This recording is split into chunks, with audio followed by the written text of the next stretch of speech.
एक लड़की शाम के वक्त कॉलेज से घर लौट रही थी। स्टेशन पर पहुंची तो समझ आया कि 5 बजे की ट्रेन उसने मिस कर दी है। अगली ट्रेन रात 8 बजे है, अर्थात आज घर लौटने में देर हो जाएगी। खैर, उसने अगली ट्रेन ली, स्टेशन पहुंची और सीधा एक ऑटो स्टैंड पर गई। घड़ी के कांटे ने उसे बताया कि रात के 10 बज गए थे। चारों तरफ सन्नाटा छाया था। एक लड़का वहां खड़ा था। डर के मारे लड़की की दिल की धड़कन पेड़ों पर सो रहे पंछी भी सुन पा रहे थे। लड़की ने तिरछी आंखों से देखा, वो लड़का उसे ही देख रहा है। 10 मिनट हो गए और ऑटो का कोई पता नहीं था। जो सोचा था वही हुआ, लड़का उसकी तरफ आ रहा था। इसके बाद होने वाली भयंकर परिणति की बात सोचकर ही लड़की उस लड़के की तरफ देख नहीं पा रही थी। तभी उस लड़के की आवाज ने लड़की की आंखें खोली। बहन, तुम मेरे लिए कोई मौका नहीं हो, तुम मेरी जिम्मेदारी हो, और जब तक तुम्हें कोई ऑटो नहीं मिलता मैं तुम्हें छोड़कर कहीं नहीं जाऊंगा। Don't worry. वहाँ से एक ऑटो चालक गुजर रहा था।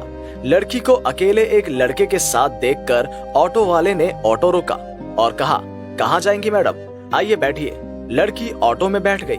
रास्ते में ऑटो चालक ने उससे कहा, तुम मेरी बेटी जैसी हो, इतनी रात पर तुम्हें अकेले देखा इसलिए गाड़ी रोकी। आजकल समय बहुत बुरा है, कोई नहीं समझता कि एक अकेली लड़की मतलब कोई मौका नहीं है, जिम्मेदारी है। वो लड़की जहाँ रहती थी वो जगह आ गई। लड़की को गाड़ी से उतार कर ऑटो वाला चला गया, पर अभी भी लड़की को 2 अंधेरी गलियां पार करनी थी अपने घर पहुंचने के लिए। तभी वहां से एक साइकिल चालक गुजर रहा था। शायद वो भी काम से घर लौट रहा है। लड़की को अकेला देखकर उसने कहा, आओ मैं तुम्हें घर तक छोड़ देता हूँ। एक टॉर्च लेकर अंधेरी गलियों में वो उस लड़की के साथ चलने लगा। लड़की बिना किसी परेशानी के घर पहुँच गई। अभी भी उन 3 लोगों को मैं ढूंढता हूँ। वो लड़का जो ऑटो स्टैंड में लड़की के साथ था, वो ऑटो चालक, वो साइकिल चालक।